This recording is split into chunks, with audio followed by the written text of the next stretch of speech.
I swallowed every lie about our family being broke, denying myself vacations for 2 years just to save them money.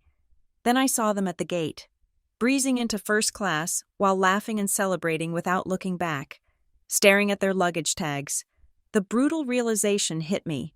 I had not just been lied to about our finances, I had been completely used. My name is Sabrina Castro. I am 32 years old, and for the last decade, I have defined myself by two things: my ability to solve problems that other people find impossible, and my unwavering loyalty to the people who share my last name. I live in Dallas, a city that demands a certain level of polish and resilience, and I like to think I have earned my place here. I work as a project manager at Redwood Horizon Solutions, a massive energy firm where the stakes are always high and the deadlines are always yesterday. My office is on the 24th floor, a glass box that overlooks the sprawling, sun-baked concrete of the Metroplex. It is a sterile, cold environment, kept at a constant 68 degrees, which stands in sharp contrast to the scorching Texas heat outside. I had been staring at that view for 2 years without a break. 2 years of 12-hour days. 2 years of eating salads at my desk while answering emails from panicking stakeholders. 2 years of banking my vacation days, hoarding them like gold coins, waiting for the right moment to spend them. That moment was supposed to be next month. The plan was simple, or at least, I thought it was: a family trip, a week of doing absolutely nothing but listening to the ocean and forgetting that I carried the weight of corporate infrastructure on my shoulders. I had not booked the tickets yet, but the dates were blocked out on my calendar in bright yellow. I had even started looking at swimsuits online, allowing myself the rare indulgence of imagining I was a person who relaxed. Then came the phone call that dismantled everything. It was a Tuesday, just after 7 in the evening. The office was mostly empty, the cleaning crew humming their vacuums in the hallway. When my phone buzzed and I saw my mother's name, I smiled. I picked up, ready to discuss flight times or hotel options. "Sabrina," she said. Her voice was not excited. It was heavy, laden with a performative exhaustion that I had heard 1,000 times before but still fell for every single time. It was the voice she used when the car broke down, or when the roof leaked, or when life simply became too much for her to handle without my intervention. "Hey, Mom," I said, leaning back in my ergonomic chair and rubbing my temples. "I was just looking at that resort in Maui again. The prices are actually dropping for the second week of—" She cut me off. "We cannot go, Sabrina." The silence that followed was thick. I sat up straighter. "What do you mean? Is everyone okay? Is Dad sick?" "Tupon." "No, nobody is sick," she sighed. A long, trembling exhalation that sounded like it was being pulled from the very bottom of her lungs. "It is money, honey. We are broke, completely broke." The word hung in the air between us. Broke. In my family, money was always a volatile subject, fluctuating wildly between feast and famine, but the word broke was usually reserved for catastrophes. It meant impending doom. It meant losing the house. "What happened?" I asked, my project manager brain instantly clicking into gear, looking for a solution, a fix, a way to mitigate the disaster. I thought Dad's pension came through. I thought the business was stabilizing. "Expenses pile up. Sabrina, you know how it is," she said, her voice vague and slippery. "The property tax, the medical bills. Your brother needed help with the kids' tuition. It just all went away. We checked the accounts this morning, and we just cannot justify a vacation. We can barely justify buying groceries next week." My stomach tightened. I felt that familiar mixture of guilt and anxiety washing over me. Here I was, sitting in my high-rise office, making a salary that comfortably covered my mortgage and my savings, planning a trip to paradise, while my parents were apparently counting pennies for food. The disparity felt like a physical blow. "I can help," I said automatically. It was a reflex. "I can cover the flights. We can find a cheaper place to stay." "No," she said quickly, too quickly. "No, we cannot accept that. It is too much shame. Sabrina, your father is already depressed about it. If you pay for us, he will feel like a failure. We just need to stay home. We need to hunker down and survive this." I felt the disappointment rising in my throat, bitter and sharp. I had wanted this so badly. I needed this. But how could I argue with poverty? How could I be the selfish daughter who insisted on sipping cocktails on a beach while her family was drowning in debt? "Okay," I said, my voice quiet. "I understand." "I knew you would," she said, and the relief in her voice was palpable. "You are always so sensible, Sabrina. You are the strong one." A few minutes later, my phone buzzed again. It was a text from my older brother. He did not call. He rarely called unless he needed a wire transfer. "Mom told you the bad news?" The text read, "Rough times. We all have to tighten our belts. Maybe next year, right?" I stared at the screen. Tighten our belts. It was such a cliché, such a casual dismissal of the plans we had discussed for months. My brother had been the one pushing for the upgraded suites just 3 weeks ago. Now, he was preaching austerity. "Yeah," I typed back. "Maybe next year." I set the phone down on my desk and looked out at the Dallas skyline again. The lights of the city were starting to flicker on, a sea of white and red stretching out to the horizon. I felt a profound sense of isolation. I was the one who made it out. I was the one who followed the rules, went to college, got the corporate job, and built a safety net. And yet, I felt like I was the one being punished. I opened my calendar and clicked on the bright yellow block that said Hawaii. I hit delete. The yellow vanished, replaced by the empty white grid of a standard work week.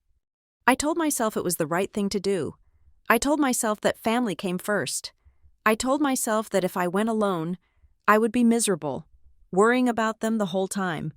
I rationalized that staying in Dallas, working through the quarter, and perhaps sending them a little extra cash to help with those groceries was the noble choice. There was a feeling in my gut, however, a small, cold knot that had nothing to do with disappointment. It was a sense of misalignment. Something about my mother's tone had been too rehearsed. Something about my brother's text had been too casual. Why had they gone from planning luxury to destitute in the span of a single billing cycle? But I did what I always did. I suppressed it. I buried that instinct under layers of duty and obligation. I told myself I was being paranoid. I told myself I was being ungrateful for my own stability. I packed up my laptop bag, turned off the lights in my office, and walked out into the empty corridor. I drove home in silence, the radio off, listening to the hum of the tires on the highway. I went to bed that night thinking about how much money I would save by not going. I thought about how I could use that money to fix my parents' water heater or pay off my brother's credit card again. I fell asleep believing I was a good daughter making a necessary sacrifice for a family in crisis. I did not know that the script had been written months in advance, and I was the only actor on stage who had not been given the real lines. It was not the first time I had played the role of the financial safety net. In fact, if I looked back through the archive of my adult life, I could not find a single month where my bank account had remained untouched by the crises of others. The cancellation of the Hawaii trip was not an anomaly. It was merely the latest stanza in a very long, very expensive poem that my family had been writing for me since the day I left college. The dynamic shifted the moment I secured my first junior analyst position. I remember the pride I felt when I told them my starting salary. It was not a fortune, but to people who had lived paycheck to paycheck for decades, it sounded like endless wealth. I made the mistake of thinking they were proud of me.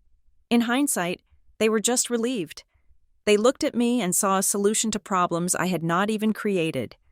The pattern established itself with terrifying speed. 3 months into my first job, the transmission on my father's truck failed. It was $2,000 to fix. I remember sitting at the kitchen table, watching my mother weep into a paper towel, talking about how my father couldn't get to his construction sites, how they would lose the house if he missed a week of work. I wrote the check. I told myself it was a loan. I never saw a dime of it back. And when I gently brought it up 6 months later, the atmosphere in the room turned so icy, I felt like I had committed a crime. "We raised you," my mother had said. her voice trembling with that weaponized fragility she had perfected. "We sacrificed everything so you could sit in an air-conditioned office. And now you count pennies with your own parents?" That was the first lesson. Generosity was mandatory. Repayment was an insult. Over the last decade, I became the silent partner in their lives. When the Texas winter storms hit 3 years ago and the pipes burst in their master bathroom, I was the one who paid the plumber $4,000 for emergency repairs because my parents had let their home insurance lapse. When my brother's wife needed a specialized dental procedure that their basic coverage wouldn't touch, I transferred $1,500 to his account within the hour. My brother, that was a separate, sharper kind of wound. He is 3 years older than me, but somehow, the timeline of our maturity inverted somewhere in our 20s. He married young, had 2 beautiful children quickly, and bought a house he could barely afford. He built a life that looked perfect on Instagram, filled with weekend barbecues and matching holiday pajamas.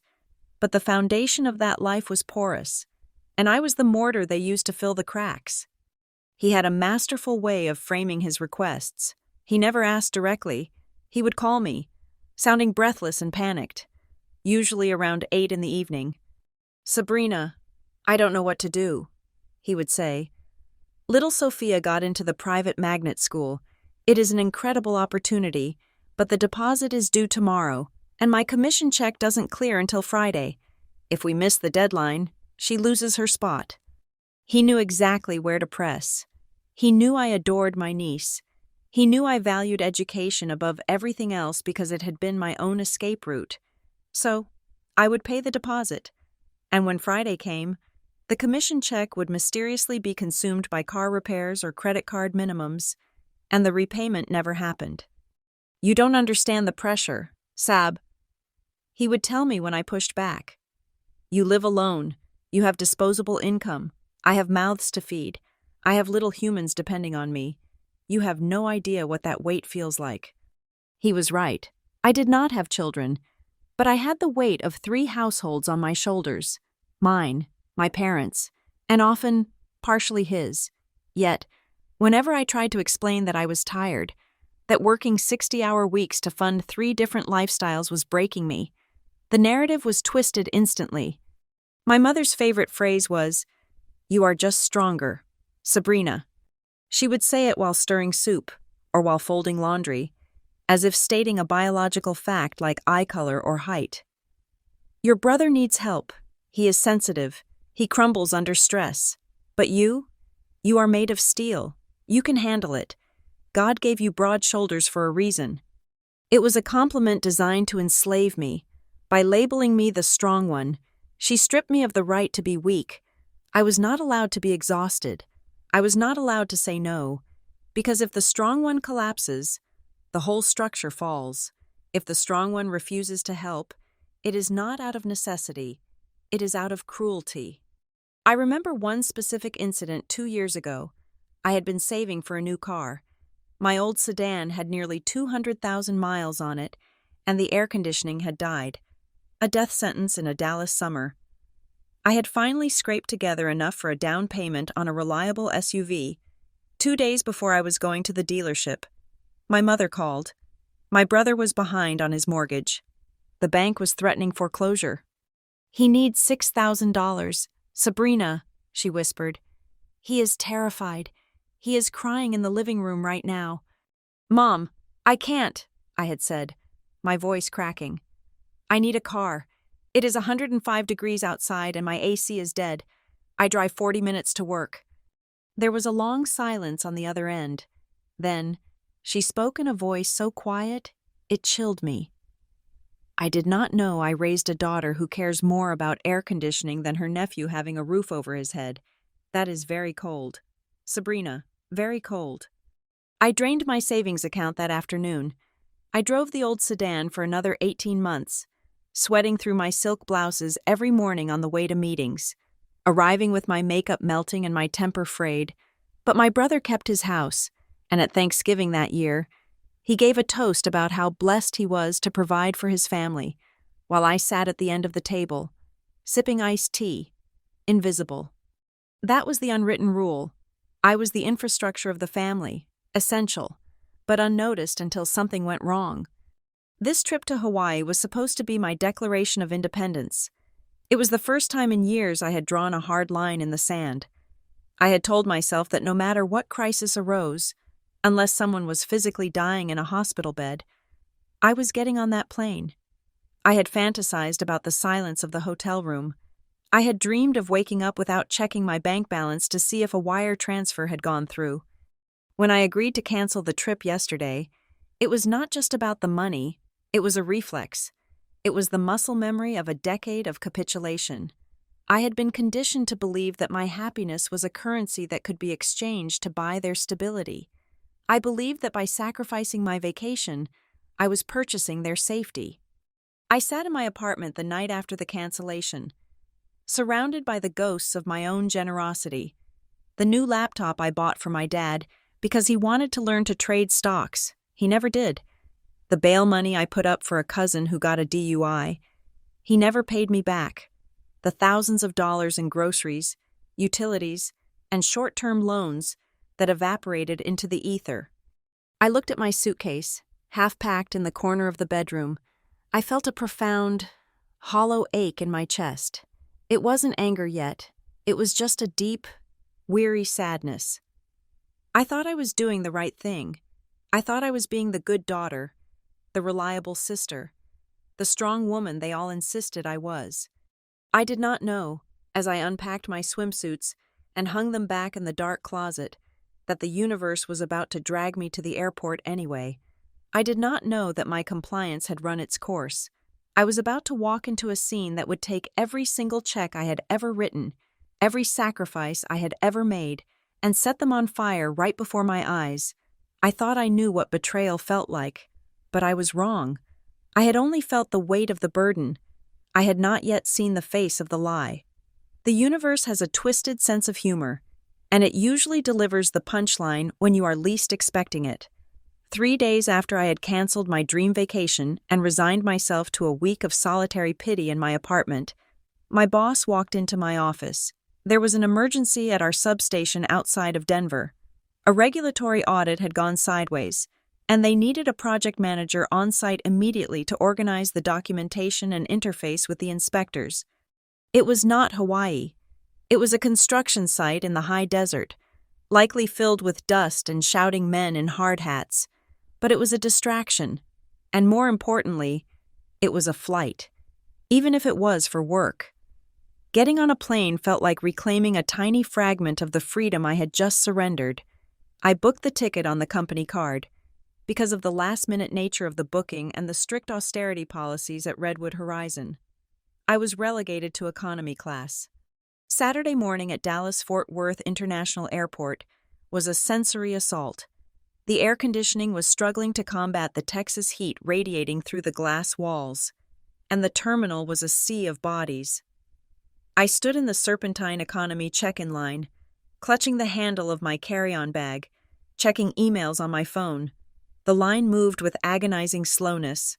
Somewhere ahead of me, a baby was screaming, and behind me, a man was having a loud, aggressive conversation about sports betting. I was tired. My eyes felt gritty from lack of sleep, and my heart was still heavy with the residual guilt of my family's financial ruin. I kept thinking about my mother sitting at home, staring at unpaid bills. I kept imagining my brother pacing his living room, terrified of the repo man. I had almost texted them from the Uber on the way to the airport, just to say I loved them, just to reassure them that we would get through this together. I am so glad I did not send that text. I was shuffling forward, kicking my bag along the linoleum floor, when I heard it. It was a laugh. Not just any laugh, but a specific, melodic trill that pitched up at the end. It was the sound of a woman who knew she was the center of attention and was delighting in it. It was my mother's laugh. My brain rejected the sound initially. It told me I was hallucinating from stress. My mother was at home, depressed, broke, and barely able to afford groceries. She was certainly not at Terminal C of DFW Airport at 10 in the morning on a Saturday. But then I heard a man's voice, deep and booming. "Ma, watch the bag. That is the new one." My blood ran cold. That was my brother's voice. I stepped out of the line, ignoring the irritated huff of the woman behind me. I moved toward the gap in the crowd, peering across the wide aisle that separated the chaotic economy herd from the pristine, carpeted sanctuary of the priority and first-class check-in counters.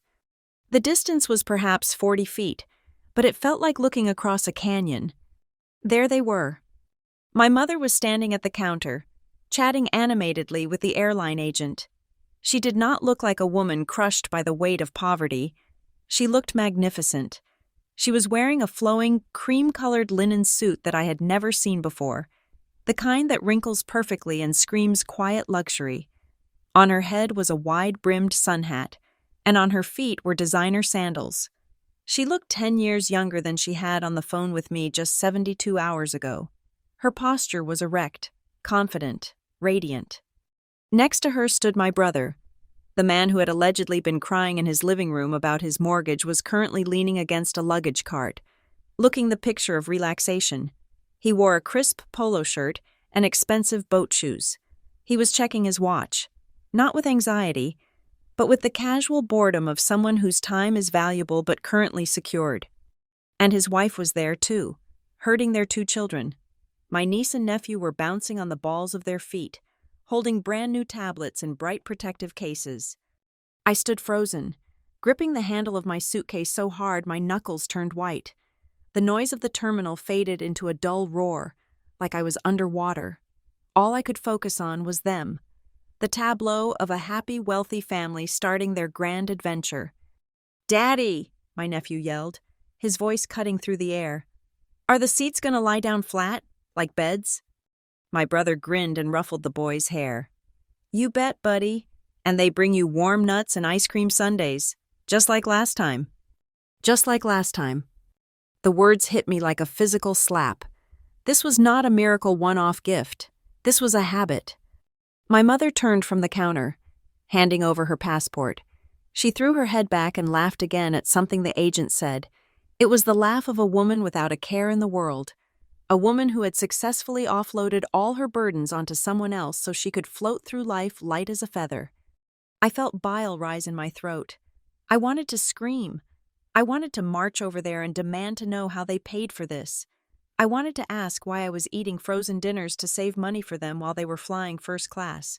But my feet would not move. I was paralyzed by the sheer magnitude of the betrayal. Then, the agent heaved a large, hard-shell suitcase onto the scale. It was a sleek, silver piece of luggage. Rimowa, if I wasn't mistaken, a bag that cost more than my first car. As the agent tagged it, the heavy paper strip looped around the handle, and for a brief second, the destination code faced me. Ochi. Kahului Airport. Maui. The exact airport I was supposed to be flying into. The exact trip I had planned. The exact paradise I had denied myself because I thought we were broke. The cruelty of it was breathtaking. It was not just that they went on vacation, it was that they took my vacation. They had manipulated me into canceling my plans, guilt-tripped me into feeling selfish for even wanting a break, and then they had booked the exact same destination. It was almost as if they were mocking me, as if they were saying, "Sabrina doesn't need Hawaii. Sabrina is the workhorse. We are the thoroughbreds." I watched as the agent handed back their boarding passes. They were printed on that heavy stock paper reserved for premium cabins. My mother took them and fanned herself with them playfully. "All right, troops," my brother announced, clapping his hands. "To the lounge. I need a mimosa." "2 mimosas," my sister-in-law chirped. "And cookies," the kids screamed. They turned away from the counter, forming a phalanx of privilege as they marched toward the security checkpoint dedicated to premium passengers. They were less than 50 feet away from me. If I had shouted, they would have heard me. But they never looked left. They never looked at the long, miserable line of economy passengers. Why would they? People like me, the workers, the fixers, the ones who follow the rules. We were invisible to them. We were just the backdrop to their main event. We were the scenery. I watched my mother's back as she walked away. She didn't look back. She didn't hesitate. There was no shadow of guilt in her step.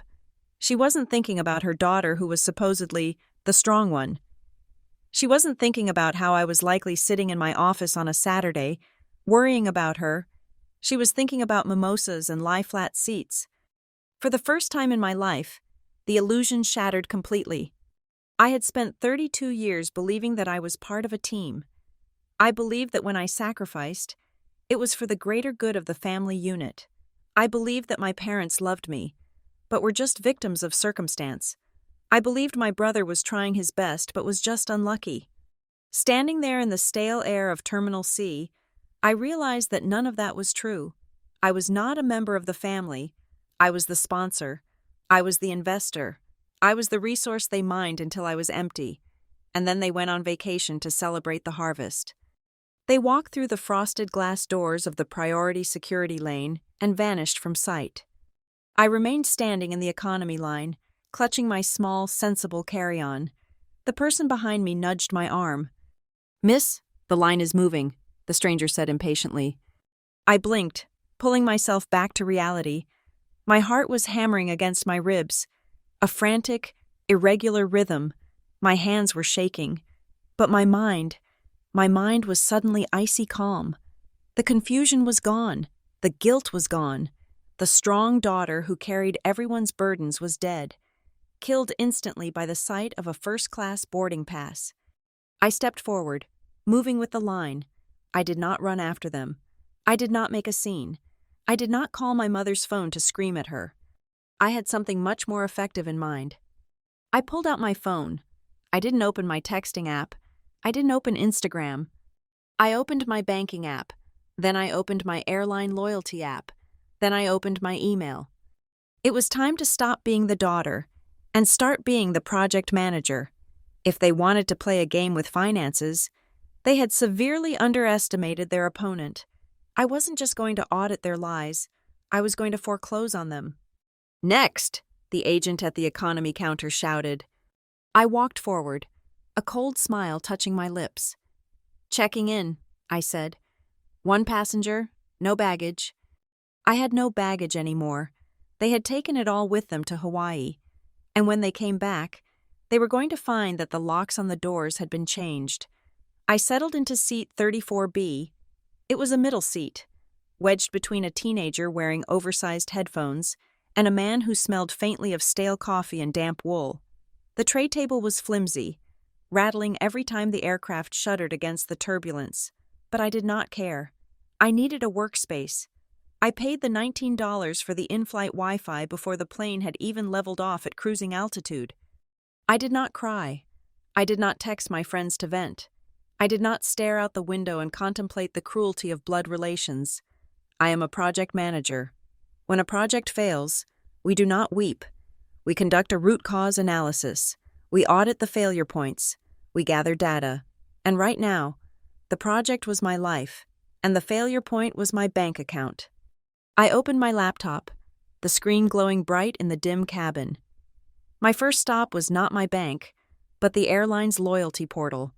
I had been hoarding miles for 6 years. Every business trip, every credit card swipe, every partner hotel stay had gone into that account. I had roughly 400,000 miles accumulated. That was my nest egg, my escape hatch. The reason I could afford to take a luxury trip to Hawaii in the first place without dipping into my cash savings. I typed in my username and password. The page loaded with a cheerful blue banner that said, "Welcome back, Sabrina." I looked at the top right corner where the balance was displayed. It read, 3,420 miles. I stared at the number. I refreshed the page, thinking perhaps the slow Wi-Fi had caused a glitch. The number remained the same. 3,000, not 400,000. My breath hitched in my throat, a sharp, silent intake of recycled air. I clicked on the tab labeled Activity History. There it was, a long list of deductions, all dated exactly 4 days ago. Mileage redemption. Upgrade to first class. Dallas to Maui. Passenger, Maria Castro. Mileage redemption. Upgrade to first class. Dallas to Maui. Passenger, Robert Castro. Mileage redemption. Upgrade to first class. Dallas to Maui. Passenger, David Castro, mileage redemption. Upgrade to first class, Dallas to Maui, passenger, Jessica Castro. They had not just bought tickets. They had used my miles to upgrade the tickets they likely bought with the money they claimed they did not have. I looked at the date again, Tuesday. The timestamp was 2 in the afternoon. I closed my eyes for a second, my mind racing back to the phone call with my mother. She had called me at 7 that evening. That meant when she was on the phone with me, crying about being broke, weeping about how shameful it was that they could not afford groceries. The transaction had already been processed. The upgrades were already confirmed. She was acting. She was performing a monologue of poverty while holding a first-class ticket in her virtual pocket. I felt a cold, hard knot form in my stomach. This was not just theft. It was premeditated malice. I clicked on the security tab to see the login history. The IP address for the redemption was logged. It was not a hacker in Russia. It was not a bot farm in China. It was a residential IP address in Plano, Texas, my parents' house. I knew exactly how they did it. My mother had my passwords. Years ago. I had written them down for her in a little floral notebook she kept by the landline because she constantly locked herself out of her own email. I had given her access to my accounts in case of an emergency, if I was in a coma, if I died, if something catastrophic happened. I had trusted her with the keys to my digital life because I thought she was the one person who would protect it. Instead, she had used the key to rob me. I opened a new folder on my desktop and named it Audit. I took screenshots of the mileage balance. I took screenshots of the redemption history. I took screenshots of the IP logs. I saved everything. Then, I went to my email. If they had accessed the airline account, they must have accessed my email to delete the confirmation notifications. I navigated to the trash folder. It was empty. I paused. My mother was not tech-savvy enough to permanently delete emails. She usually just hit the garbage can icon and assumed it vanished into the ether. If the trash was empty, that meant someone else had cleaned up the crime scene. My brother. He was the one who knew that trash did not mean deleted. He was the one who knew I would check. I went to the Recover Deleted Items function, a feature most people do not know exists. There they were, 4 confirmation emails from the airline, 4 notifications of seat assignments, Seat 1A, Seat 1B, Seat 2A, Seat 2B. I restored them, printed them to PDF, and dragged them into the audit folder. Then, I began the lockdown. I went back to the airline site. I clicked Change Password. I typed in a string of 20 characters, random letters, numbers, and symbols that had no connection to my birthday, my street name, or my dog. I enabled 2-factor authentication, linking it strictly to my Authenticator app, not my phone number, just in case they tried to simulate my SIM card. Next, I went to my bank accounts. I did not see any unauthorized withdrawals yet, but I wasn't taking chances. I changed every password. I set up alerts for any transaction over $1. I froze my credit reports with all 3 major bureaus. I worked with the precision of a surgeon cutting out a tumor. There was no shaking, no hesitation. I felt a strange sense of detachment, as if I were investigating a stranger's life. The Sabrina who had been crying over a canceled vacation was gone. The Sabrina in seat 34B was a forensic accountant. I checked my credit card statements next. I scrolled back through months of data, looking for patterns I might have missed in my busyness. I found a charge from 3 months ago at an electronics store in Dallas, $200. I remembered my brother asking to borrow my card to buy a printer for his home office because he needed it to print resumes to find a better job. I cross-referenced the date. I went to the store's website and looked up the item code from the transaction. It wasn't a printer. It was a high-end gaming headset. I dragged that statement into the audit folder. I found a charge for medical services that I had paid for my mother 6 months ago. She said it was for a specialist copay. The merchant name was vague, just an LLC. I Googled the LLC. It was a med spa, Botox and fillers. I stared at the screen. I had paid $500 so my mother could smooth out her wrinkles, while I was wearing shoes with worn-out soles to save money. I dragged that statement into the folder.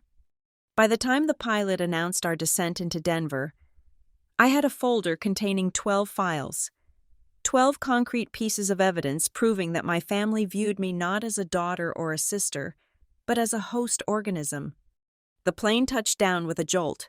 I closed my laptop and slid it into my bag. I turned my phone back on as we taxied to the gate. It buzzed immediately with a text from my mother. Thinking of you. Honey, hope you are having a relaxing weekend at home. Try not to work too hard. Love you. It was sent from Hawaii. Based on the time difference, she was probably sitting in that lie-flat seat, sipping the mimosa my brother had promised her, looking out at the Pacific Ocean. I did not reply. I walked off the plane, through the terminal, and to the rental car center. I drove to the dusty, chaotic construction site in the middle of nowhere. I put on my hard hat and my safety vest. I worked for 10 hours straight, organizing permits, shouting over the roar of excavators, and fixing the mess that other people had made. I was excellent at my job. I was excellent at fixing messes. And now, I had the biggest mess of my life to clean up. I did not block their numbers. I did not call them out.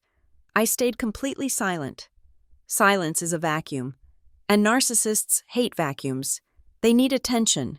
They need validation. Eventually, the silence would make them nervous. Eventually, the money they had stolen and the credit they were burning through would run out. Hawaii is expensive, especially when you're trying to live like a millionaire on a beggar's budget. They would blow through their cash reserves and whatever credit limits they had within days. And when the bill came due, when the card was declined at a nice dinner, or when they wanted to book a helicopter tour they couldn't afford, they would do what they always did. They would call Sabrina. I sat in my hotel room that night, eating a club sandwich from room service. I looked at my phone, sitting on the nightstand. It was black and silent. Go ahead, I whispered to the empty room. Make the call. I was ready. The trap was set, and they had already walked right into it. They just didn't know the cage door had clicked shut behind them. 3 days into my time in Denver, the call finally came. It was Wednesday evening. I was sitting at the small desk in my hotel room, surrounded by a stack of regulatory paperwork and empty coffee cups. The room was quiet, the only sound being the low hum of the air conditioner unit under the window. When my phone lit up on the desk, buzzing aggressively against the laminated wood surface, I did not jump. I did not feel that familiar spike of adrenaline that used to accompany calls from home. I looked at the screen. Mom. I let it ring 3 times, 4 times, 5 times. I wanted her to sit in that suspense. I wanted her to wonder, just for a moment, if I was finally unreachable. I slid my finger across the screen and put the phone to my ear. I did not say hello. I just waited. Sabrina, are you there? Oh, thank God. My mother's voice came through, breathless, and pitched high in a register that was meant to convey panic. I have been trying to reach you all afternoon. The signal is terrible here. Here? I asked, my voice flat. Where is here? Mom? I thought you were at home. There was a split-second pause, a hesitation so slight that anyone else might have missed it, but I heard it loud and clear. She was recalibrating. At home? Yes, at home, she corrected herself quickly. I meant the signal in the house. You know how the reception gets in the living room when it storms? Listen, Sabrina, we have a huge problem, a crisis. I leaned back in my chair, crossing my legs. What kind of crisis? It is the electric bill, she said, rushing the words out. Your father forgot to mail the check last month because he was so worried about our finances. They just sent a notification. They are going to cut the power off tomorrow morning if we do not pay $450 immediately. We are sitting here sweating. Sabrina, if the power goes, the food in the fridge will spoil. We will lose everything. I closed my eyes and visualized where she likely was. Based on the time difference, it was late afternoon in Hawaii. She was probably sitting on a balcony overlooking the ocean, or perhaps in the lobby of a luxury resort where the Wi-Fi signal was indeed spotty. The image of her pretending to be sweating in our darkened living room in Plano, Texas, was so absurd it was almost impressive. That sounds serious, I said calmly. It is, she cried. It is a disaster. Please, honey, can you transfer the money? Just $450. I promise we will pay you back as soon as your father gets his pension check next week. Please, Sabrina, do not let us sit in the dark. I cannot do that, Mom, I said. The silence on the other end was absolute. It was the silence of a woman who had never been told no in her entire life, certainly not by her daughter. What? She whispered. What do you mean? You cannot. You have the money. You always have the money. I mean, I cannot justify paying an electric bill for a house that is currently empty, I said. Empty? What are you talking about? I am standing in the kitchen right now. Her voice rose, shrill and defensive.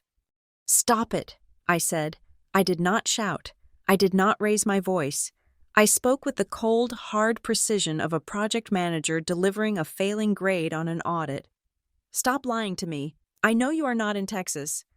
Sabrina, have you lost your mind? I know you are in Maui, I interrupted. I know you flew out on Saturday. I know you are staying at the resort on the west side of the island. And I know you flew first class. The line went dead silent. The background noise, the faint rustle of wind, perhaps the distant sound of other tourists, seemed to amplify. I saw you, I continued, pressing the advantage. I was at the airport on Saturday morning. I saw you, David, Jessica, and the kids checking in. I saw the luggage. I saw the laughter. You looked very happy for a woman who is supposedly broke. You were there? Her voice was small now, stripped of the fake panic. It sounded naked and terrified.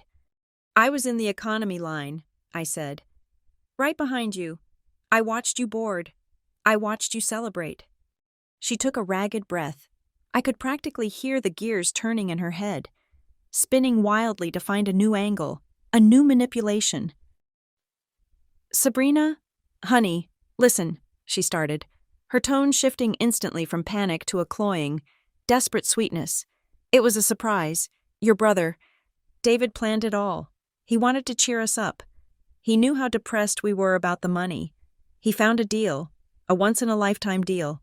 We didn't want to tell you because we knew you would be jealous. We were trying to protect your feelings. Protect my feelings? I let out a short, dry laugh. Is that why you told me the family was bankrupt? To protect me? We are struggling, she insisted. That part is true. But David said we needed this. For our mental health. He paid for everything. David paid for it? I asked. Are you sure about that? Yes, of course. He is a good son. He wanted to take care of his parents. Then why did 396,000 miles disappear from my airline account on Tuesday afternoon? The silence returned, heavier than before. This was the kill shot. She could lie about who paid for the hotels. She could lie about the deal they found, but she could not explain away the forensic evidence of the theft. I don't know what you are talking about, she stammered, but the conviction was gone. Tuesday afternoon, I repeated. 2:00. You called me at 7 to tell me we were broke. 5 hours before that call, someone logged into my account from your IP address in Plano and drained 6 years of my travel savings to upgrade your tickets. Was it you, Mom? Or did you just give David the password I trusted you with? She did not answer. The silence stretched out for 10 seconds, 15 seconds. It was an admission of guilt louder than any confession. It was just Miles. Sabrina, she finally whispered. Her voice was trembling, but not with sorrow, with anger. They are just points on a screen. You have so many. You never use them. We were going to have such a long flight. Your father's back hurts. We needed the space. We are family.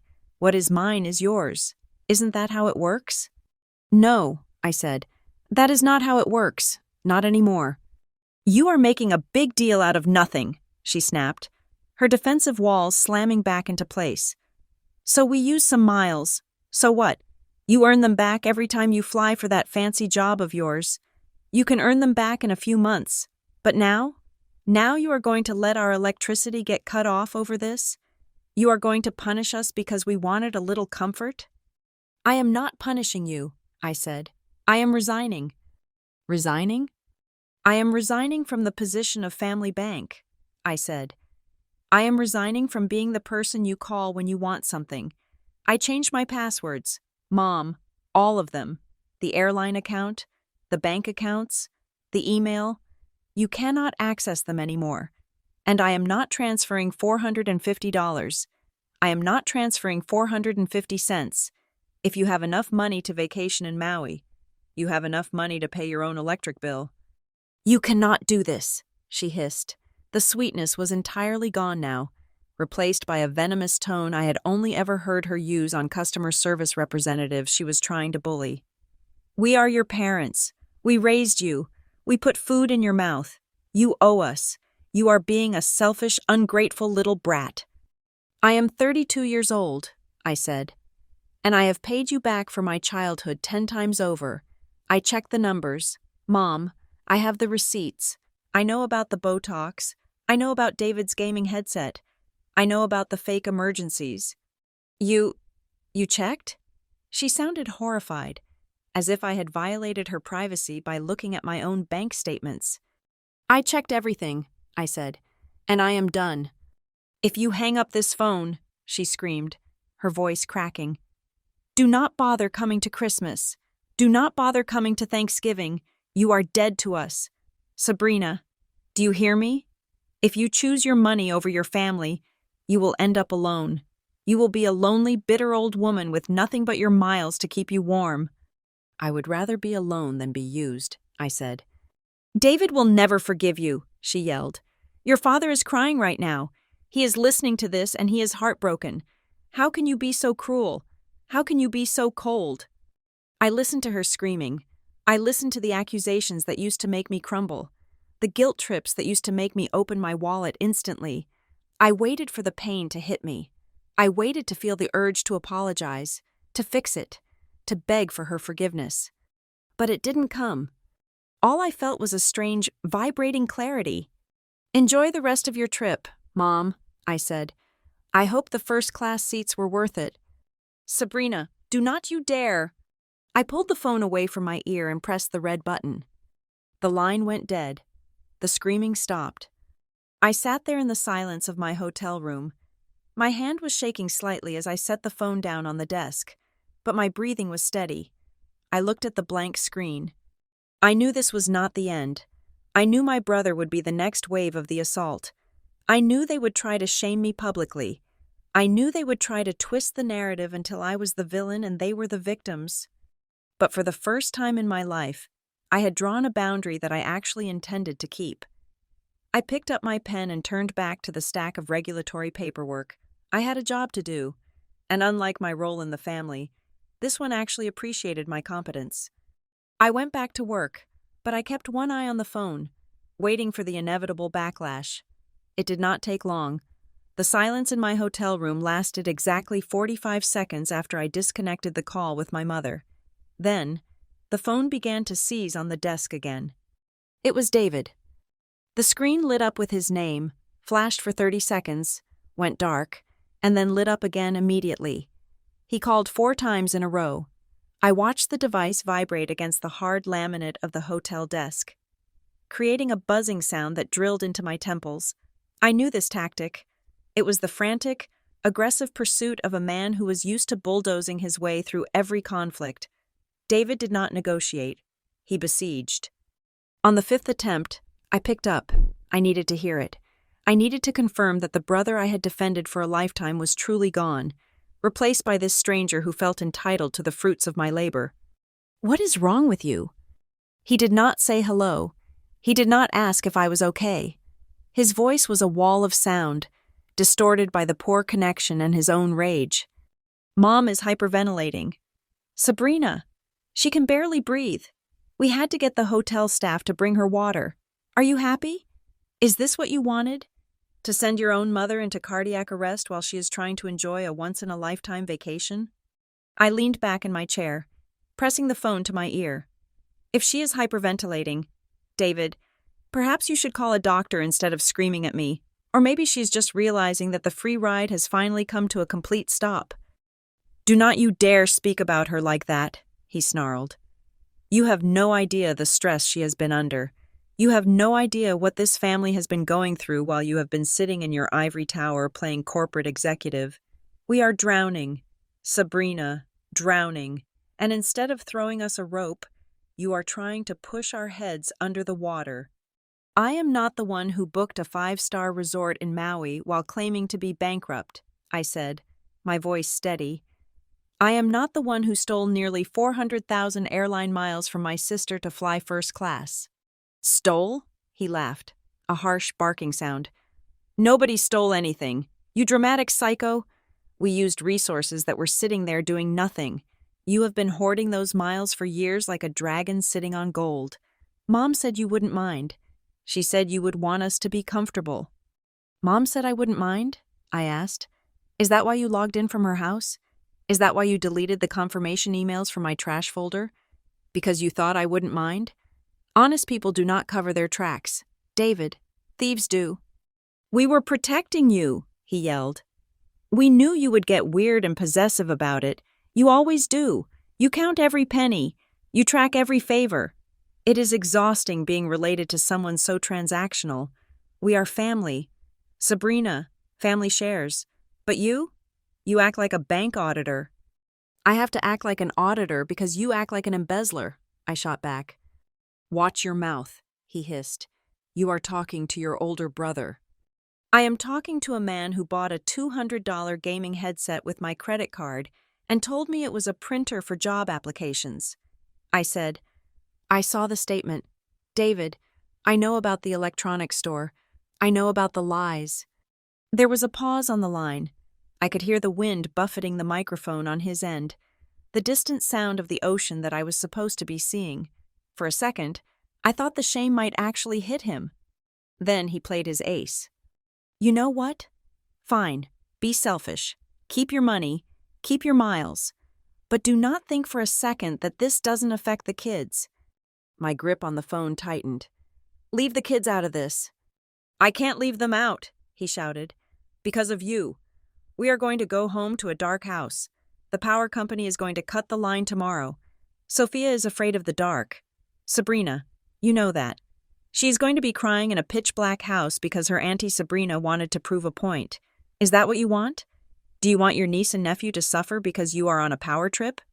It was a low blow, even for him. He was using his children, my favorite people in the world, as human shields. He was weaponizing my love for them to protect his own irresponsibility. If the power goes out, David, I said, my voice dropping to a dangerous whisper, it is because their father spent the utility money on first-class upgrades and ocean view suites. Do not put that on me. You are the parent. It is your job to keep the lights on, not mine. I am trying, he screamed. I am trying to give them a good life. But the market is tough. My commission checks are late. I just needed a little help, a bridge loan. And you have it. You have thousands sitting in your savings. I have seen your balance. You could pay off my entire mortgage and not even feel it, but you won't, because you are greedy. You have seen my balance? I asked. The chill in my veins turned to ice. When did you see my balance? Mom showed me, he said, slipping up in his anger. When she had your login, we looked at it. We saw how much you have. You are sitting on 6 figures, Sabrina. And you let us beg for grocery money? You let Mom cry over bills? You are a monster. The revelation hit me with the force of a physical blow. They hadn't just used the airline account. They had audited me. They had looked at my savings, my retirement, my hard-earned security, and they had discussed it. They had judged me for saving. They had decided that my money was actually their money, just temporarily held in my account. You violated my privacy, I said. You looked at my bank accounts. We are family, he repeated, as if the word excused any crime. There are no secrets in a family. There are now, I said. I changed the passwords. David, all of them. You will never see my balance again, and you will never see another dime from me. If you do this, he threatened, his voice dropping low and menacing, if you cut us off, you are cutting off the kids. 2. You do not get to be the cool aunt anymore. You do not get to see them at Christmas. You do not get to FaceTime them. If you want to be a stranger to us, fine, but you will be a stranger to them, too. Tears stung my eyes for the first time. He knew exactly where to cut to make me bleed. He was holding my relationship with his children hostage in exchange for a wire transfer. That is your choice, I said, forcing the words out through a constricted throat. If you want to punish your children to hurt me, that is on your conscience. But I'm not paying the ransom anymore. Sabrina, listen to me. No, I said. I am done listening. I am done explaining. And I am done paying. Do not hang up on me, he shouted. I am warning you, Sabrina. If you hang up... I pulled the phone away and tapped the red icon. The connection severed. I sat there, staring at the device. I had never hung up on my brother in my life. I had always stayed on the line, listening to his lectures, his excuses, his demands, until he was finished. I had always tried to reason with him. I had always tried to de-escalate. But you cannot reason with a parasite. You can only remove it. I put the phone on Do Not Disturb. I blocked his number. I blocked my mother's number. I blocked his wife's number. I sat in the silence for a long time, my heart pounding a frantic rhythm against my ribs. I felt sick. I felt guilty. But mostly, I felt a strange, terrifying lightness. The tether had been cut. 10 minutes later, a notification popped up on my laptop screen. I had blocked them on my phone, but I had forgotten to block them on social media on my browser. It was a Facebook notification. David Castro tagged you in a post. My stomach churned. I clicked the link. It was a photo of the four of them, David, his wife, and the two kids, standing on the beach in Maui at sunset. They looked beautiful. Golden hour light, perfect smiles, flower leaves around their necks. But the caption was a declaration of war. Family is everything. In this world, you find out quickly who is really in your corner and who is just pretending. Sad to realize that some people value money more than blood. While we try to make memories for our kids, others are trying to tear us down with jealousy and greed. We might not have millions, but we have love, and that is something you can't buy. Hold your loved ones close tonight. We are stronger together, even when we are under attack. Family first. Toxic people moving unblessed. He didn't name me explicitly, but he didn't have to. The comments were already rolling in from aunts, cousins, and family friends. Stay strong. David, some people just don't understand loyalty. So sorry you have to deal with that negativity. Money changes people. Sad. Praying for your peace. I watched the likes climb. 10, 20, 30. They were building a narrative. They were painting a portrait of a martyr family being persecuted by a wealthy, heartless relative. They were using the very vacation they stole from me to shame me for not paying for it. I hovered my mouse over the comment section. My fingers itched to type the truth, to post the screenshots of the stolen miles, to post the bank statements, to ask everyone why the broke family was at a 5-star resort. But I stopped. That was what they wanted. They wanted a fight. They wanted me to engage, to look defensive, to look crazy. If I argued in the comments, I would just look like the bitter sister ruining their vacation. I took a screenshot of the post. I dragged it into my audit folder. Then, I clicked the 3 dots in the corner of the post, untag myself. Then, I went to David's profile.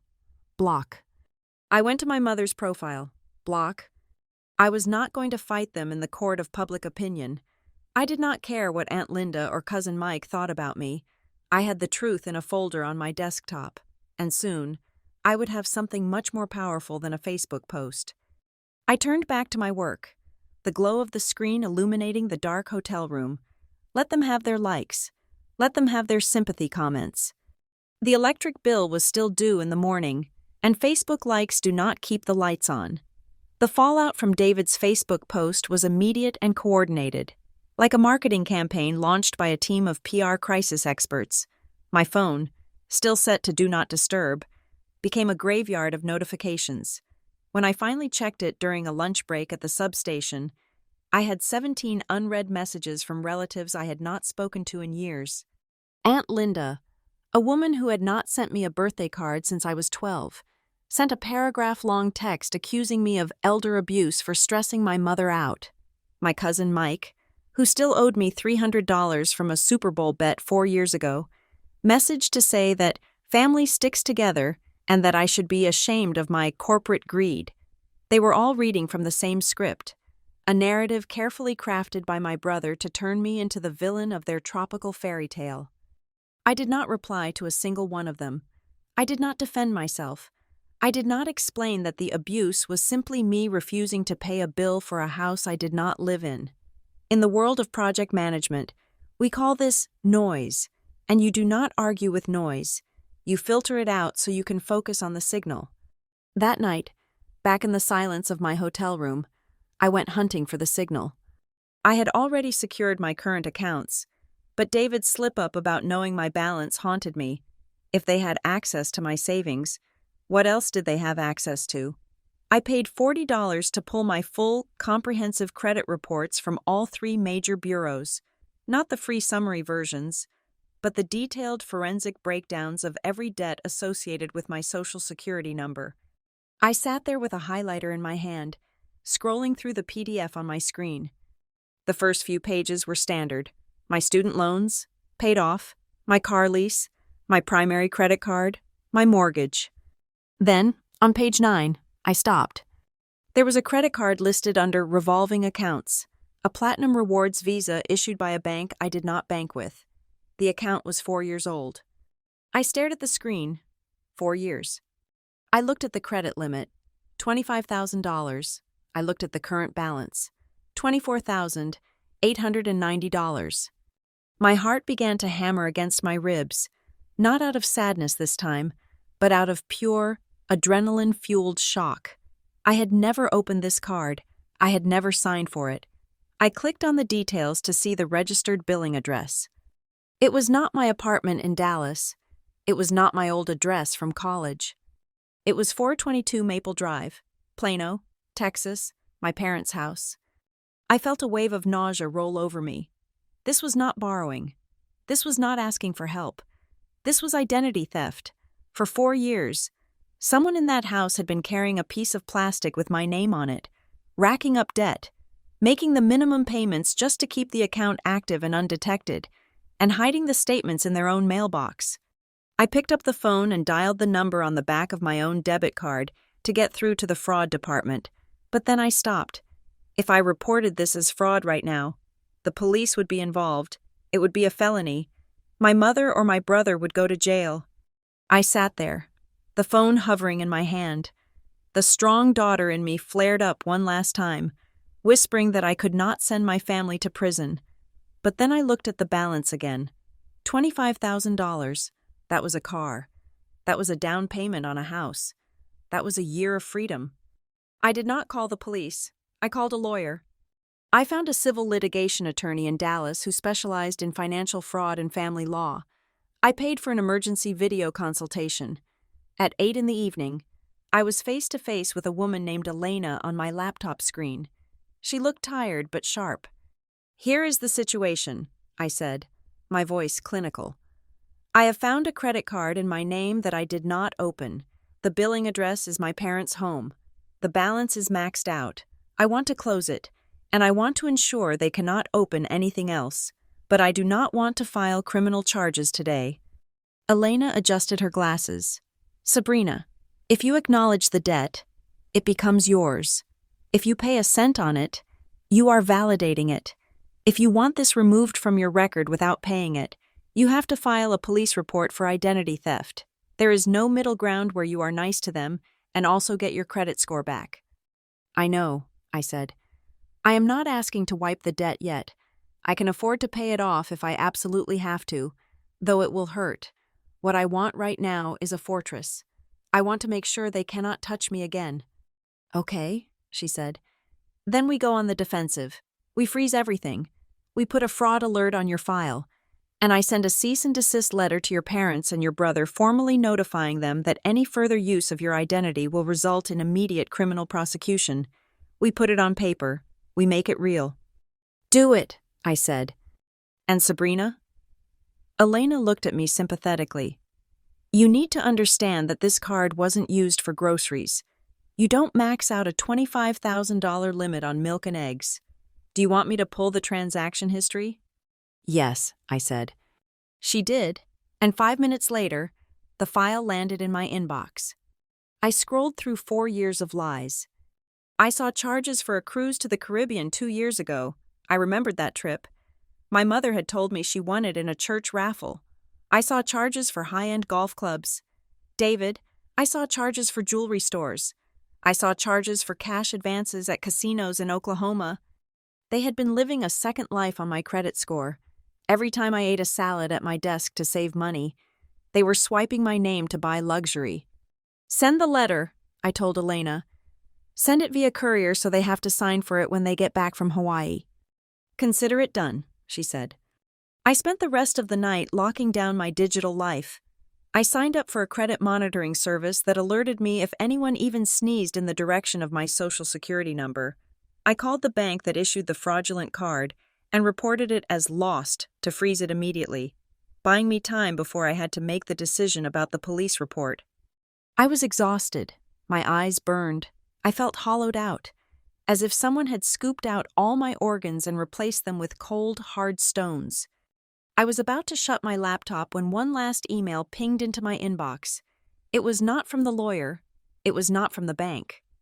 It was from a generic sender, Mailscan's USPS. I had signed up for the Postal Service's informed delivery feature years ago, where they email you scans of the envelopes arriving in your mailbox that day. Since my official permanent address was still listed as my parents' house on some older government documents, I occasionally got scans of their mail if it looked important. There was an image of an envelope with a red stamp on the front. Final notice of default. It was addressed to my father and mother. It was from their mortgage lender. I zoomed in on the scan. The text on the envelope was visible through the little plastic window. Amount past due, $12,400. Foreclosure proceedings to begin on August 15th. I looked at the date on my computer. It was August 10th. They were 5 days away from losing the house. I sat back in my chair, the breath leaving my body. This was not just about being broke. This was a total financial collapse. They were months behind on the mortgage.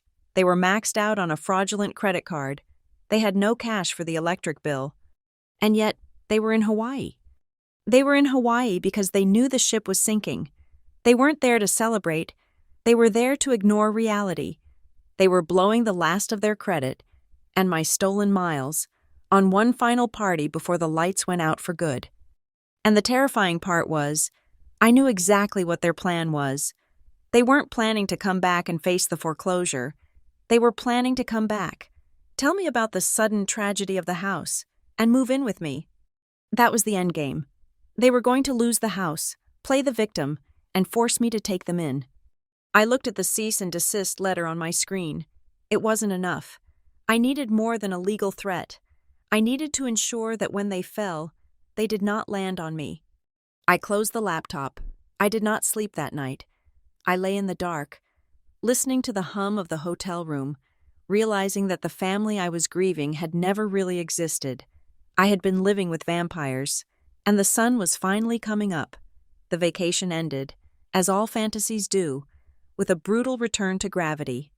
My family landed back in Dallas on Sunday night. I knew they were back not because they told me, but because the credit monitoring alerts on my phone stopped pinging with charges for poolside cocktails and island souvenirs. Monday morning brought a silence that felt heavier than the one before.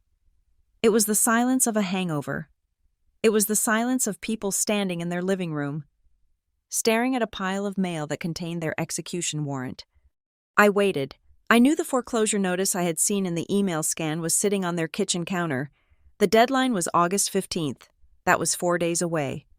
At 11 o'clock in the morning, my mother called. She did not start with small talk. She did not ask how my work trip was. She sounded like a ghost, her voice hollow and trembling, stripped of all the arrogance she had displayed at the airport. "They are taking the house, Sabrina," she whispered. I sat in my rental car, parked outside the electrical substation, watching the heat waves rise off the asphalt. "I know," I said. "I saw the scan of the letter." "You knew?" Her voice spiked with a sudden, sharp accusation. "You knew and you didn't tell us? You let us go on vacation knowing we were losing our home?" "You knew before you left." "Mom," I said, keeping my voice level, "you do not get a foreclosure notice out of nowhere. That letter is the final step. You have to miss payments for months to get to this point. You went to Hawaii knowing you hadn't paid the mortgage since probably February." She burst into tears. It was a wet, ugly sound. "We thought it would work out. Your father was expecting a bonus. David said he had a big deal closing. We just needed a little time. We needed to relax so we could think clearly." "You spent thousands of dollars to relax while your house was being repossessed," I said. "How much is the total arrears?"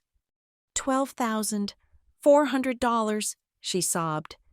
I did the math in my head. That was not just mortgage payments. That was late fees, legal fees, and interest. That was a hole so deep they could not see the sky anymore. "And where did the money go?" "Mom," I asked, "Dad's pension covers the basics. Where did the actual mortgage money go?" "Life is expensive," she wailed. "The car needed tires. We had to fix the fence. We had to live." "You mean the cruise," I said, "and the med spa, and the upgrades, and the golf clubs." "Stop judging us," she screamed, the sorrow instantly replaced by defensive rage. "It is your fault we are in this position right now. If you had just transferred the money for the electric bill, if you had just been supportive instead of cutting us off, we could have shuffled things around. We could have taken a cash advance from your credit card to pay the bank.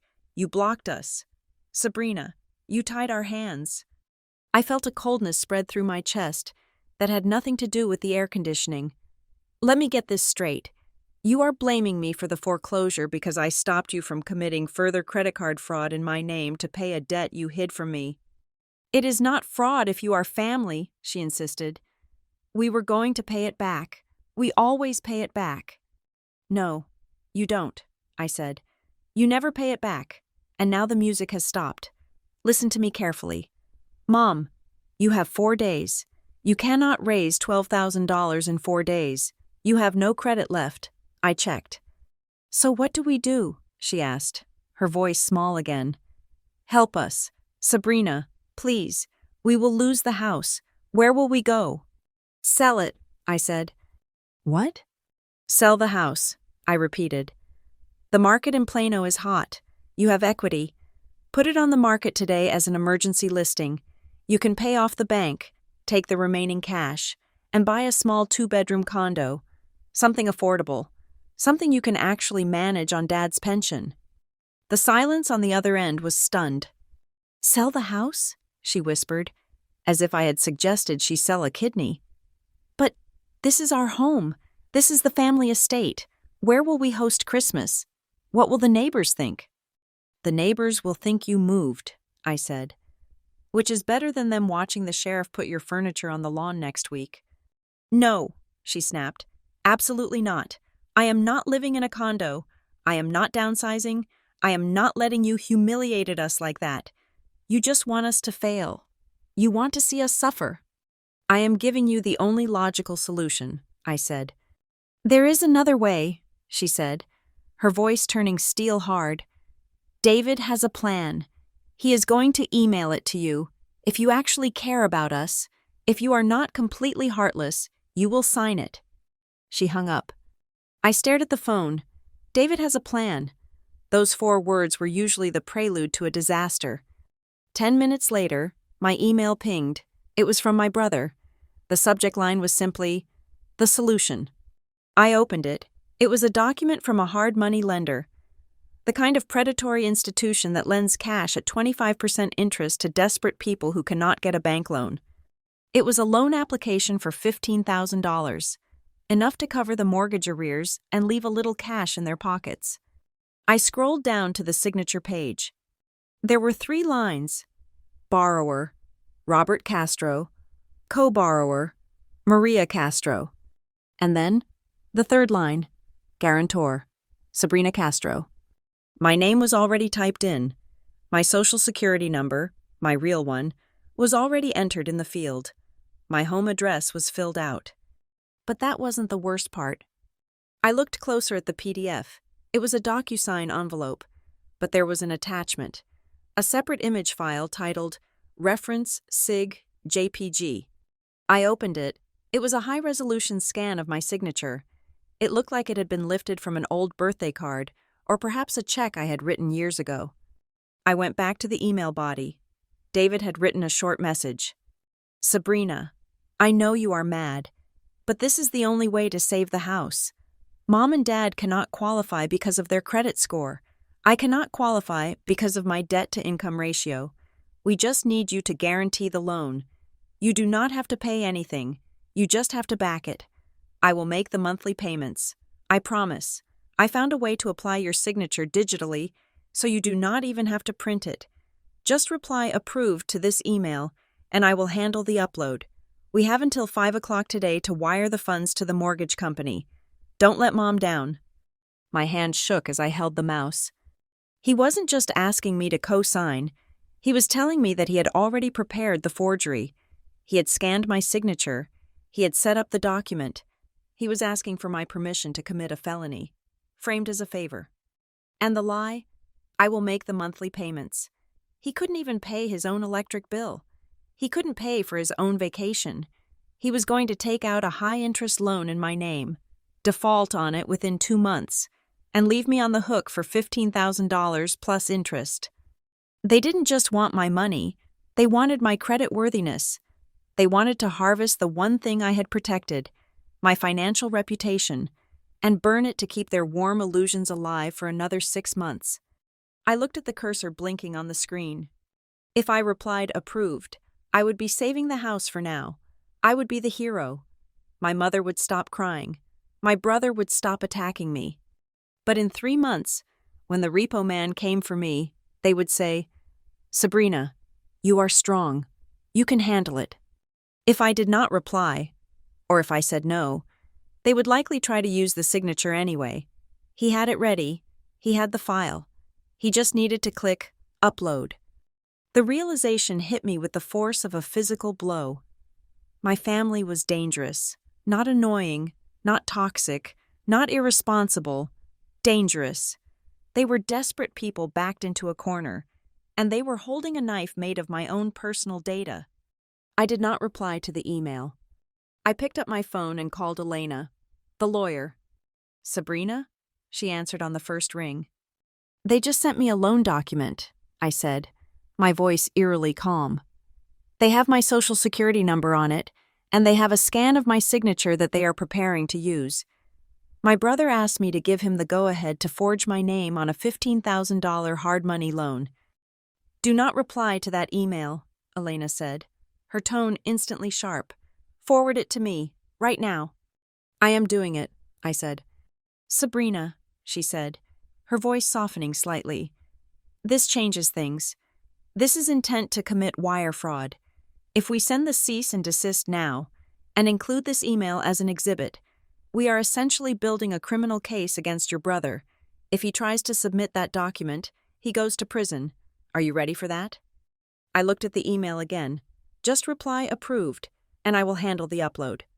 He was so casual about destroying me. I am ready, I said. Send the letter. And Elena? CC the hard money lender. Tell them that any application with my name on it is fraudulent. That will kill the loan immediately, Elena warned. They will lose the house. They lost the house 6 months ago, I said. They just haven't packed yet. I hit send on the forward. I felt a tear finally slide down my cheek. It wasn't for the house. It wasn't for the money. It was for the little girl who used to look up to her big brother, thinking he was her protector.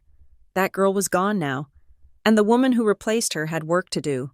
The legal machinery I had set in motion moved with the terrifying efficiency of a guillotine. Within 2 hours of forwarding David's fraudulent email to Elena, the cease and desist orders were drafted, signed, and dispatched via overnight courier. But Elena did not stop there. She sent digital copies immediately to the email addresses of my parents and my brother, Simultaneously, she contacted the legal department of the hard money lender David had attempted to use. She did not mince words. She informed them that the guarantor's signature on the application was a forgery, and that any attempt to process the loan would be met with an immediate lawsuit for aiding and abetting identity theft. The reaction was instantaneous. I was back at the substation, wearing my hard hat, reviewing a schematic with the site foreman, when my work phone began to vibrate. Not my personal cell, which was still locked down, but my corporate device. The number was blocked, but I answered, assuming it was a vendor. "You called them?" It was David. His voice was unrecognizable, a strangled, high-pitched rasp that sounded like an animal caught in a trap. He had called my office line, bypassing the blocks on my personal accounts. I signaled to the foreman to give me a minute and walked toward the edge of the construction site, where the noise of the generators was a dull roar. "I did not just call them, David," I said, my voice cutting through the static. "I formally notified them that you were attempting to commit a felony using my identity. The loan is dead. If you try to submit that application to anyone else, you will be flagged immediately." "Do you have any idea what you have done?" he screamed. The arrogance from the Facebook post was gone. The smug confidence of the first-class traveler had evaporated. The loan officer called me. He threatened to call the district attorney. He said I committed fraud. "You could have just said no. You didn't have to report me." "I did say no," I replied calmly. "I said no for years. I said no when you asked for the deposit. I said no when you asked for the tuition. You didn't listen. You decided my no was just a suggestion. You decided my signature was yours to use whenever you wanted." "I was trying to save the house," he sobbed. He was crying now, ugly, terrified tears. "Mom is hysterical. We are packing boxes. We have nowhere to go. Sabrina, nowhere. If you don't call the lender back and tell them it was a misunderstanding, if you don't tell them you authorized it, we are on the street." "I will not perjure myself to cover your crime," I said. "Please," he begged. It was pathetic. The big brother who used to push me around, who used to lecture me about loyalty, was now pleading like a child. "I will sign a contract. I will pay you back double. Just authorize the signature. Just this once. I can't go to jail. I have kids." "You should have thought about your kids before you stole my data," I said. "And you should have thought about the house before you spent $12,000 on a Hawaiian vacation." "I am begging you, please, I am your brother." "No," I said. "You are a liability." I hung up and blocked the number on my work phone as well. The rest of the afternoon was a blur of notifications from Elena. The lender had officially rejected the application and blacklisted David. The credit bureaus had confirmed the fraud alerts on my files. The bank that held the fraudulent $25,000 credit card had frozen the account pending an investigation. The walls were closing in on them. They were out of money, out of credit, and out of time. That evening, I received a notification from the courier service. The physical cease and desist letters had been delivered to the house in Plano at 6 o'clock. At 7 o'clock, my father called. I hadn't spoken to my dad throughout this entire ordeal. He was usually the quiet one, the passive enabler who let my mother and brother run the show, while he sat in his recliner and watched the news. I hesitated, then answered. "Sabrina," he said. His voice was old, older than I remembered. "Hello, Dad?" "We got the letters," he said. "Lawyers, police threats. Is this what it has come to? Suing your own blood?" "I am not suing you, Dad," I said. "I am stopping you. There is a difference." "Your mother, she is not doing well," he said heavily. "She can't stop crying. She says she has lost her daughter." "She lost her bank," I corrected him. "She still has a daughter. She just doesn't want to know her if she isn't paying the bills."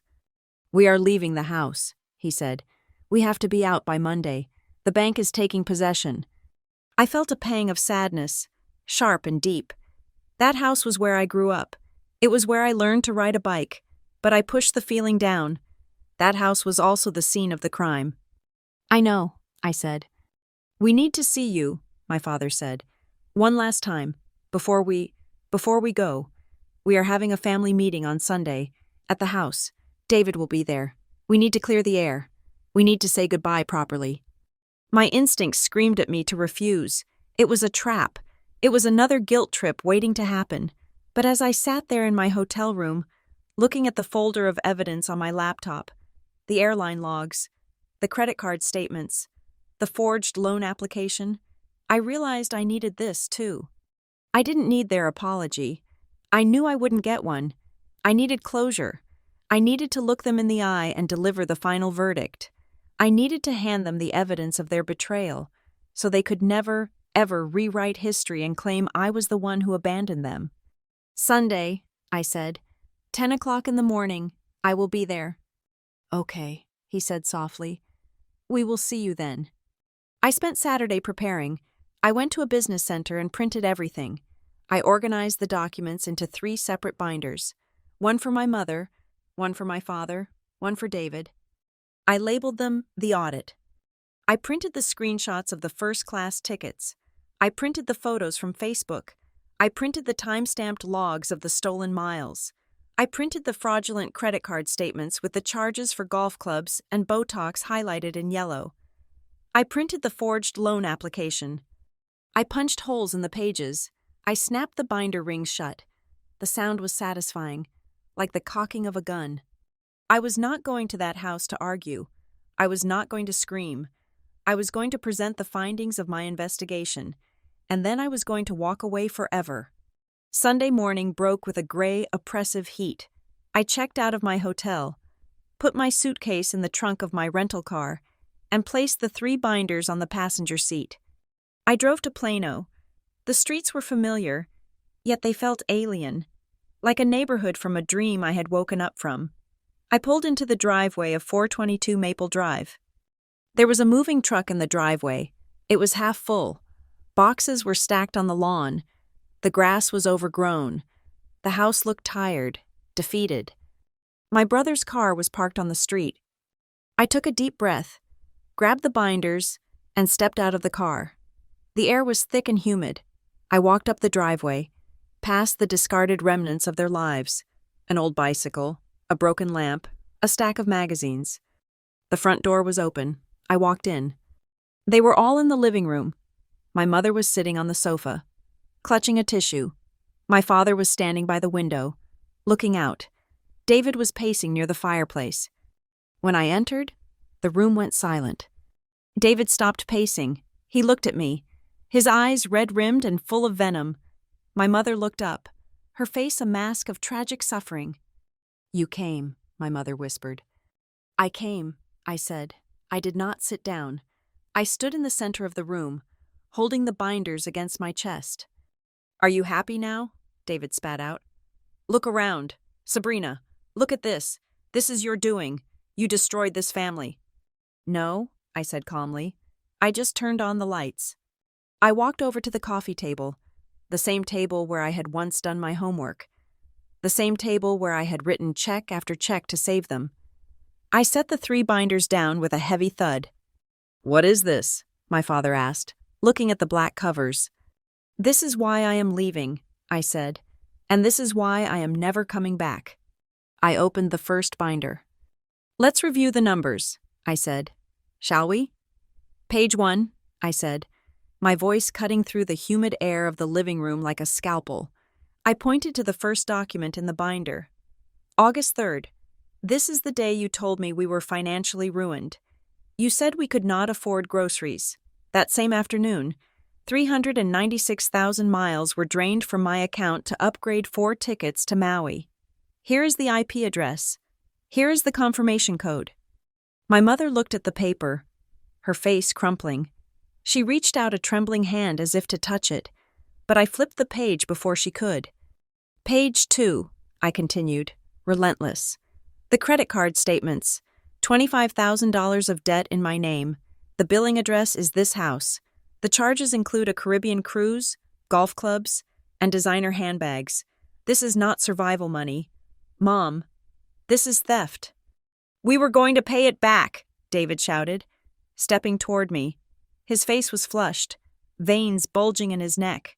You are twisting everything. You make it sound like we are criminals." "You are criminals," I said, looking him dead in the eye. "That is what the law calls people who forge signatures on loan applications." I flipped to the back of the binder. Page 15, the hard money loan, $15,000 at 25% interest. You tried to use a digital scan of my signature to secure it. You tried to bind me to a debt that would have destroyed my credit score when you inevitably defaulted. "I needed that money," David screamed, slamming his hand onto the table. The binders jumped. "We have 2 days, Sabrina. 2 days. If that money doesn't hit the account by tomorrow, we are homeless. Just sign the paper. Stop with the binders and just sign the damn paper." "I cannot sign it," I said, "because the application doesn't exist anymore." The room went deathly quiet. My father turned from the window. My mother stopped crying. "What did you do?" my father asked, his voice barely audible. "I forwarded David's email to the lender," I said, "and I copied my lawyer.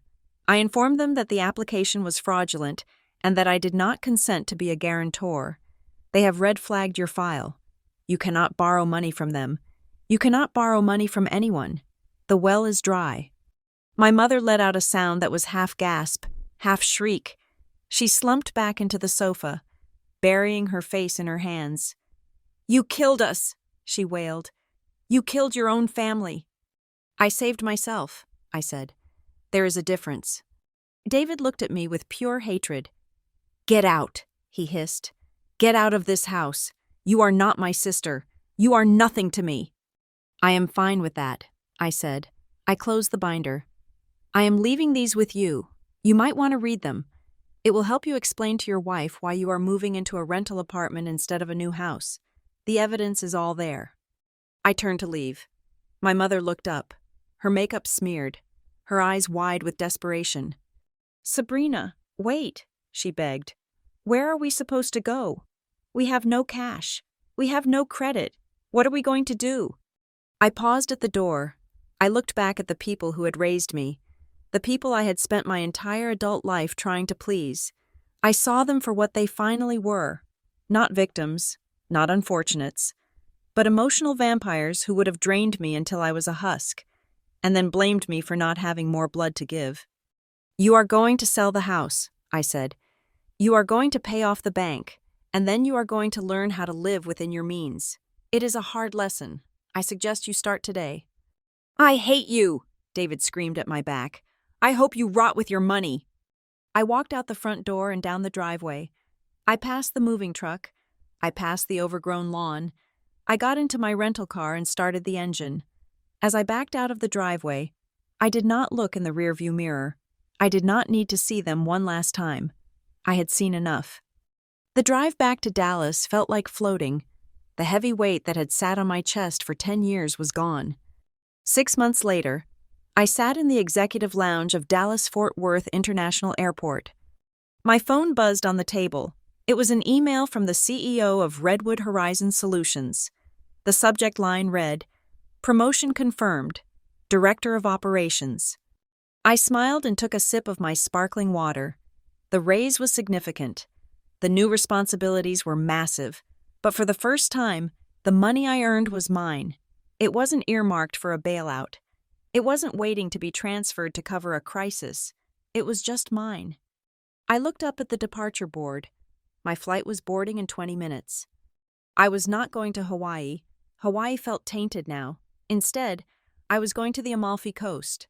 2 weeks, solo, no family, no drama, just me, the ocean, and a stack of books I had been meaning to read for years. I picked up my bag and walked toward the gate. When I reached the counter, the agent scanned my boarding pass. The machine let out a pleasant beep. "Welcome aboard, Ms. Castro," the agent said with a smile. "You are in seat 1A, first class." I walked down the jet bridge. I found my seat, a wide leather recliner with a fluffy pillow and a blanket. I sat down and stretched my legs out. A flight attendant appeared instantly with a glass of champagne. "Champagne?" she asked. "Yes, please," I said. As the plane taxied to the runway, I thought about my family. I heard through a cousin that they had sold the house just before the foreclosure auction. They were living in a small, two-bedroom apartment on the edge of town. David was working double shifts. My mother was forced to budget. They were miserable. They were angry, and they blamed me for every second of it. But they were surviving, and more importantly, so was I. I took a sip of the champagne. It was cold and crisp. I had spent my life trying to upgrade everyone else, hoping they would eventually invite me to sit with them. I finally realized that you cannot carry people to the destination if they refuse to walk. The engines roared, and the plane lifted off the ground. Climbing steeply into the blue Texas sky, I watched the ground fall away. I was flying. And this time, I wasn't the fuel, I was the passenger. Thank you so much for listening to my story. Please comment down below where you are tuning in from. I would love to hear from you and read your thoughts on the situation. If you enjoyed this story, please subscribe to Lila Revenge Stories. Hit that like button and press the hype button to help this story reach even more people.